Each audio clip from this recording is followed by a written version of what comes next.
Hello everyone, this is Precellence here, and this last weekend 343 Industries released its first flight testing to many of its Halo Waypoint insiders. Insiders were given access to its weapon training exercises and even a couple multiplayer maps with bots in a 4v4 environment.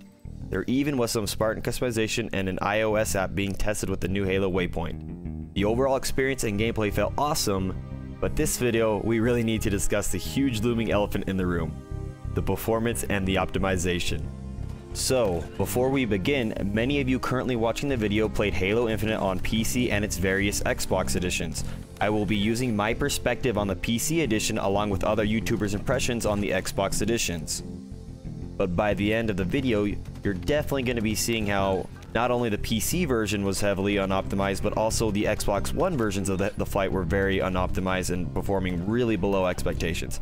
Especially for a game that's been in a 6-year development cycle, and especially when Halo is a very competitive esports consumer product, and it needs to have a very solid performance and great optimization throughout a lot of its consoles and PCs.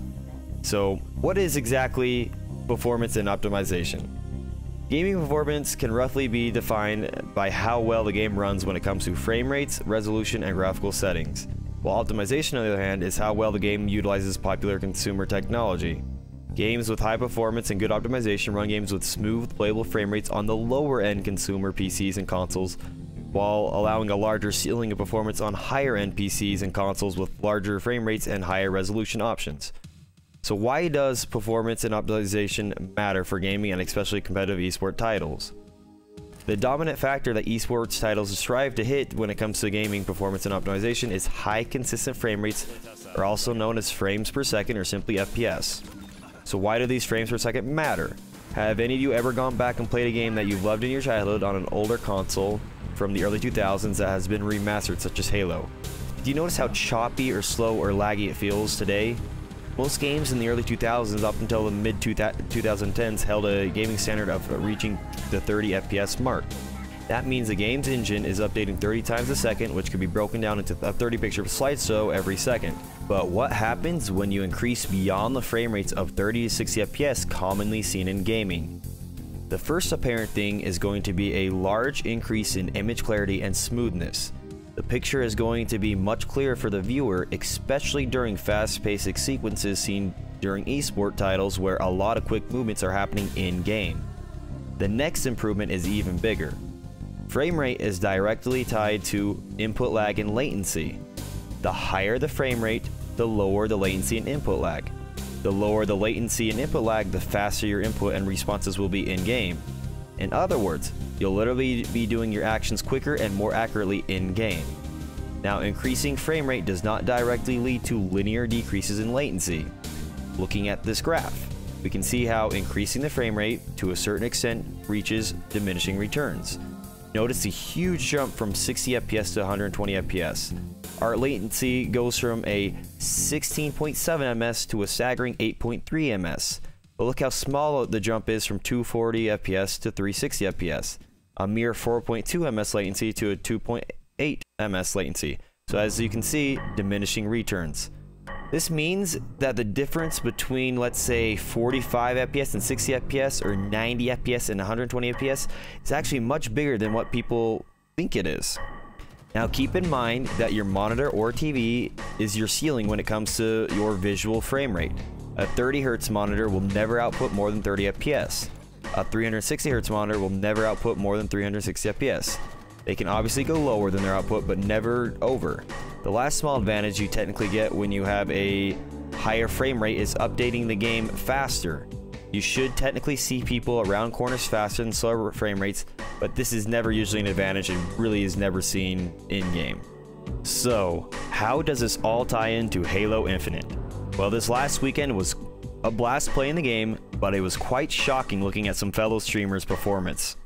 Assuming different resolutions were being used, I saw performance numbers in the 40s and 50s by Uber Nick, 90s to 100s for Spiteful, and 70s to 80s for Lethal. These streamers have insane PCs in the $2,000 range, such as 2080 Ti's, Ryzen 9s, and it just got me really curious to think about what my PC would be getting since I just recently upgraded to a 3080 Ti and have an overclocked 10900K. You know, it's one of the best you can Just overall, those specs are some of the best you can have in today's PC world.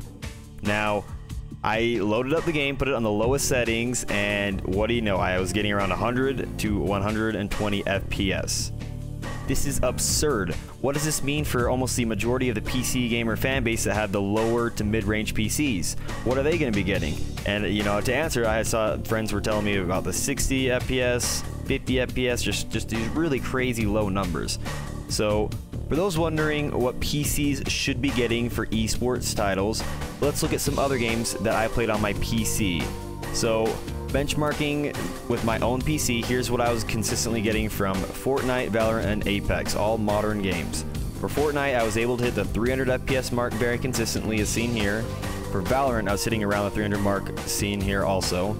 And lastly, for Apex, yet again, I was also hitting around 300 FPS. All these games are recent titles and running on low settings, showing high FPS is very important for these developers. Next, looking at the Xbox One editions is not a pretty sight either.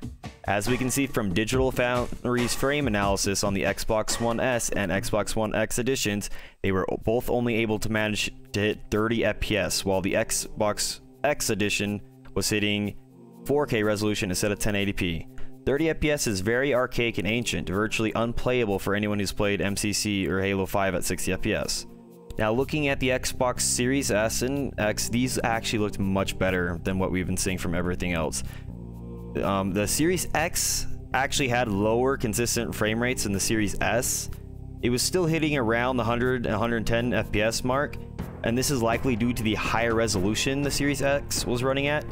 But the Series S was consistently hitting 120 FPS, and both of these, you know, live up to the promise of what they should be giving, and they were very decent.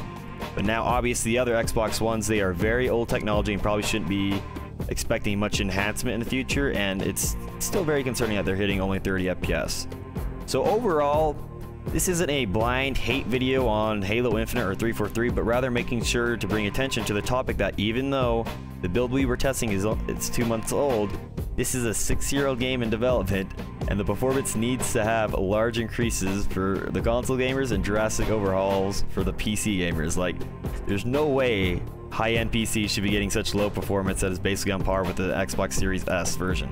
The optimization needs to definitely have some work on it, some tweaking, especially for the lower-end PCs if this game is going to be successful for PC audiences.